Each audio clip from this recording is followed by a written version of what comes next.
How do you do? We're about to unfold the story of the son of Frankenstein. This one is probably just as bad as his father. Good morning, son. Well, hello. My son, you have inherited the fortune of the Frankensteins. I trust you will not inherit their fate. By heaven, I think you're a worse fiend than your father. What are you gonna do about it? There's a monster afoot and you know it. Well, we've warned you. What does he say?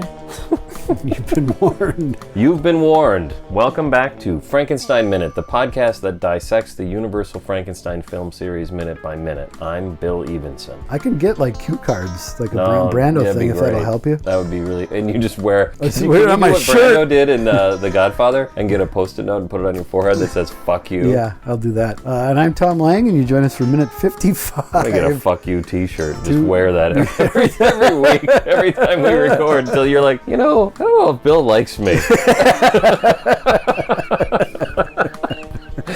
All right. What was that? Minute 55, our 201st minute. We're entering a whole new era here. What a boy. I didn't mean to skip ahead. I mean, what an era. Yeah. Minute 55 of Son of Frankenstein. Yep, that's the one. Which begins with Donnie staring blankly at a doorway, and Amelia rushes in, picks him up, and says, "What a boy." Amelia adores Peter, which is great because he's awful and everyone hates him. And all people, I was going to say all people deserve love, but that's probably not necessarily true. Yeah, Hitler maybe didn't. Again, he had a fine singing voice. People don't realize that. Yeah, that's true. He didn't. People talk about the downside of yeah, right. Nobody's willing to. Did your friend have any Hitler paintings? No. It's a reference to something we didn't record. That's always good for the listeners. That's always really good. All right. What a boy! What a boy! Now, what's his name? Well, Wolf is coming down the stairs. So we have some top-notch suspenseful cinema as Wolf runs around like a fool, and we are there for every single second. He's coming down the stairs two at a time. He clearly wants to get the fuck out of there. Yeah. Oh, yeah. And I was going to say, Amelia is clearly experiencing some early onset dementia. Why? What a boy. She's just delighted in this kid, and everybody hates him, so I think she's kind of lost it. Again, she's a dullard. She doesn't have an imagination. Simple-minded. She's simple-minded, and so she thinks this is the height of creativity, that this boy could imagine. Could imagine a Gant. A Gant with the big hairy coat on. Actually, it's not a coat. It's a vest. It's a vest. So even that's wrong. Maybe that's why Wolf didn't make the connection. Well, I don't know any giants with a coat. Yeah. I know one with a vest. Well, that ain't him then. That can't be. That's not the same guy. That's a different giant. Okay. Oh, going out, Herr Baron? Going out, Herr Baron? So that's pretty cool that Wolf is so flustered. Well, and I think then Krog flushes him even more by saying that. Yes, absolutely. That's so Krog. Yeah, it's very Krog. It's very Krog. The stairs, I noted, do seem sturdy. Like, when I look at this set, it looks like something someone stood up. It's preposterous. On the verge of collapse. Yes.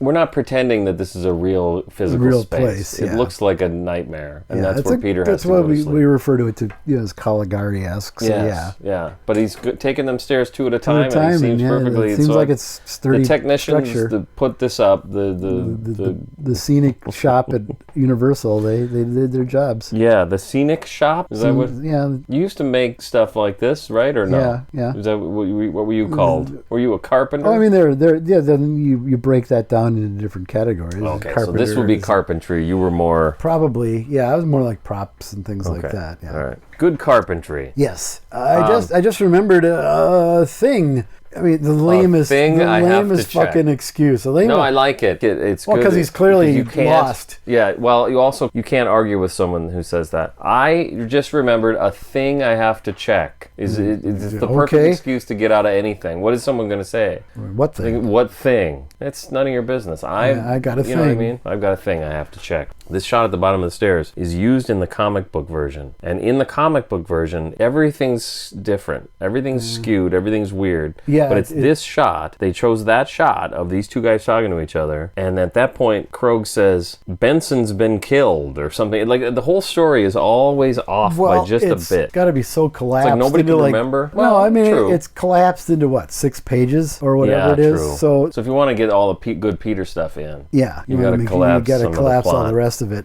I just remembered a thing I have to Yeah, check. he just keeps talking and talking and talking and making himself more and more suspicious. And Krogh just is staring him down like, yeah, keep going. Yeah, absolutely. Krogh is now back in control, and appears like he probably will remain so for the rest of the film. Yeah. And Wolf, on the other hand, is now just a lunatic who's running back and forth idiot all the running time. around like he's running around like a chicken with his head cut off. Pretty much the rest of the film. There are moments where he's not, but yes, but this for the is most his part, main guiding principle is running back and forth. He's completely lost it at this point. Yeah, where is he and where is he going? Where's the front door? I can't even understand. I don't understand because it looks like he's running off the opposite direction from which they came in that first scene. Here. Yeah, those stairs look like the stairs that are near where the front door is. And it's not where he goes. So he's going out the back door. So this is my only thought on that. Are there 2 sets of stairs that go up to Peter's bedroom? I don't think so. Well, it's the only way it works. It all depends on like where in relation to this set the dining room set is. And that's where they're not right now. They're not. But in that set, that breakfast scene, that next morning scene, they go screen right to the back and, oh, what is that structure over there? And it's looking out the window to the laboratory. Which would be on the opposite side of the front door. Right. So I'm saying there's got to be a door at the back of the castle or whatever to get out. We should really do some schematics. Draw this out. I think so. Yeah. Anybody knows CAD?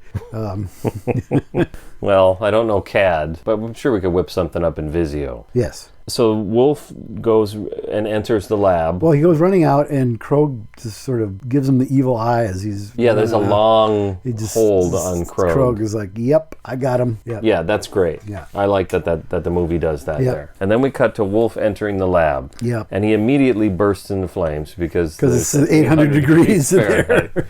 He is parboiled within seconds. Within moments. Split second. On one end of the lab, on the right side, is the slab. The dais, the table, whatever you want to call it. The table, and it's up on end, it's vertical and there's no monster. Karloff the to be restraints seen. are open, and Boris is not there. And Wolf starts calling out to Igor. He says, Igor, now the world can study his abnormal functions. That's right. So this is great. This is exactly what we wanted. Yeah. I don't think so. No. I mean, it's hard to see at this point. I mean, I guess he's upset that Peter almost lost an arm. Maybe that's upsetting to him. He did lose a picture book. He did. Or a storybook or whatever. Those aren't fairy free. tales. They're not free, so. That's true. That's true.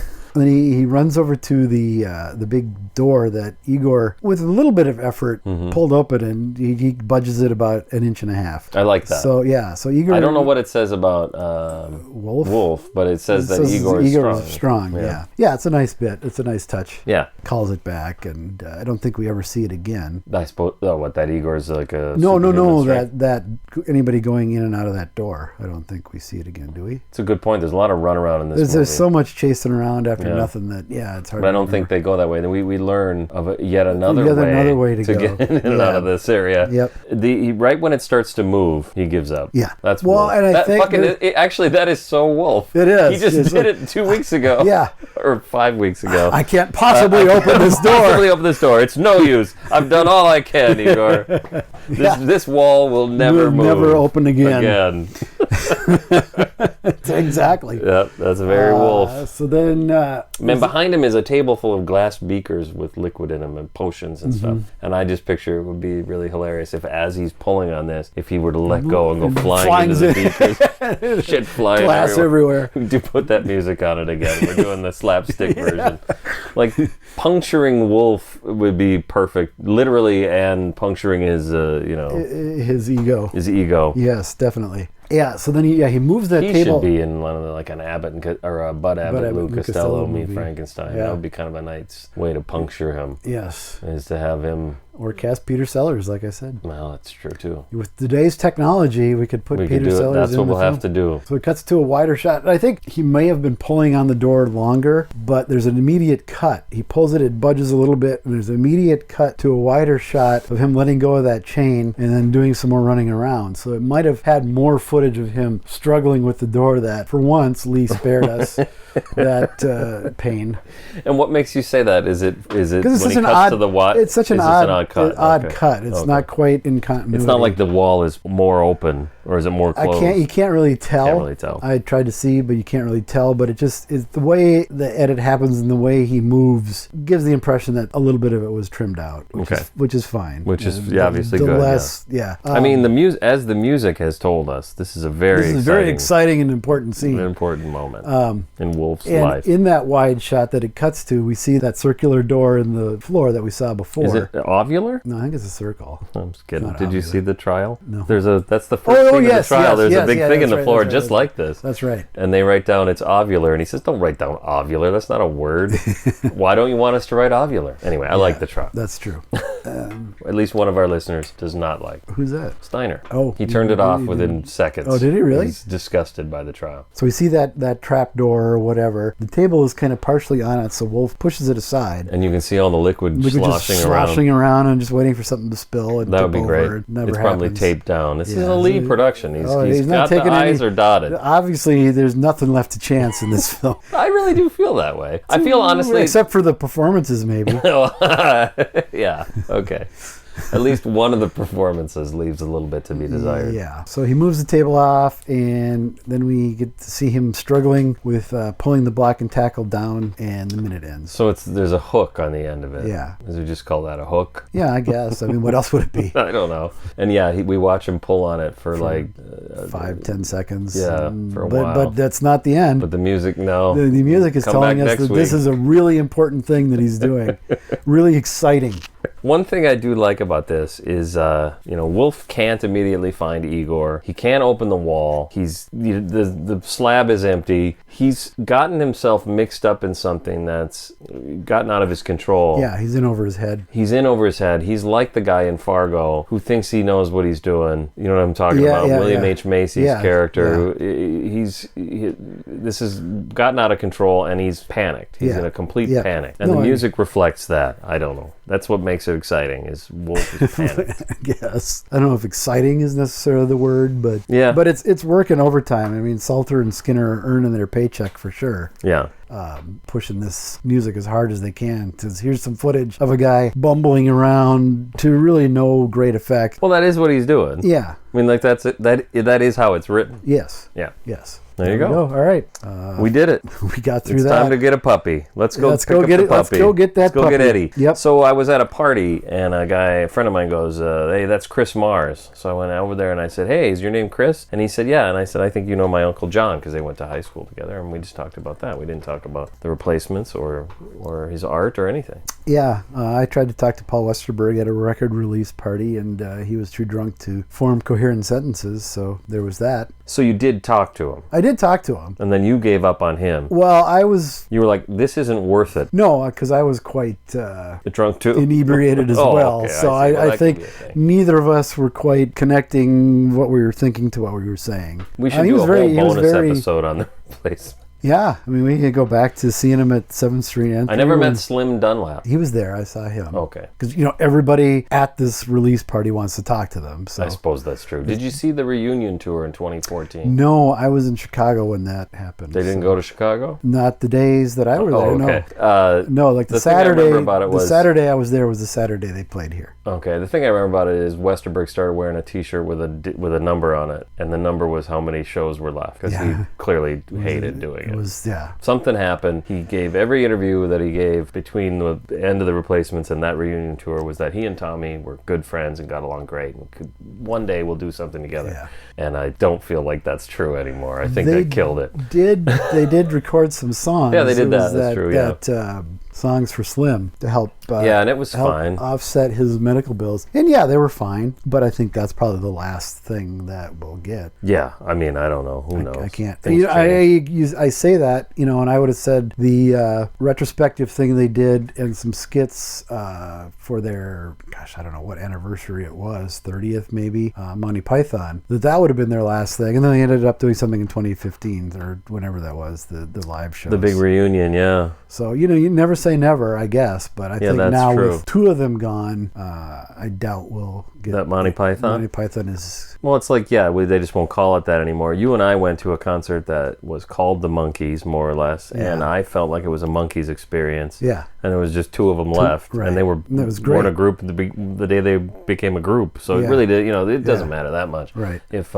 they can be bothered to get together to do something, they can call it whatever they want. Although the reunion thing on the Blu-ray or I call it on the Blu-ray, they did a documentary series about Monty Python in which Michael Palin explained why they shouldn't get back together. Yeah. And it was like 2 years later they were doing that show. Yeah. I think it's always financial. That's the thing. You learn later exactly why that Terry Jones was in big financial trouble and this was going to make them a lot of money. Well, that, and they also, the producer of Monty Python and the Holy Grail, they never got apparently his permission or whatever to do Spam-A-Lot. So they owed him. Is that right? They owed him a shit ton of money. Really? I hadn't heard that. So the first concert, the first performance was to offset that. And I mean, it sold out in like 15 seconds or something like that. Yeah. And so they decided to do like 5 more nights of it. Mm-hmm. But yeah, that was to settle their legal bills with Mark Forstater. I had no idea. Yep. It seems like a similar story to me to